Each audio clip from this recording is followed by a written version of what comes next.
Journaling.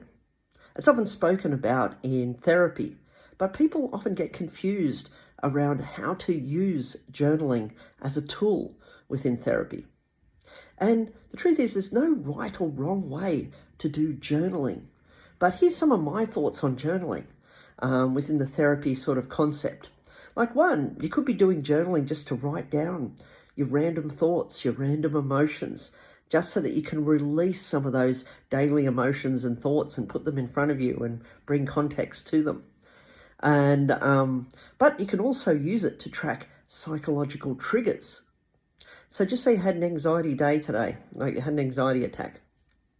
You come back home, and at the time you may not have been able to reflect upon it, but in the journal you could be writing down, okay, where was I?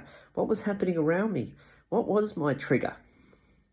What was the thoughts running through my head? How did it physically run through my body? And what behavior did I exhibit? And then what worked to actually bring myself back down to baseline? So there's one thing, tracking your triggers, tracking the themes of your triggers, the themes of the thoughts that are going through your head. And that way you might be able to pick up on how the world is impacting on you over time so that you can put counter strategies in place in those various situations. So there's a second way of using journaling, tracking your triggers.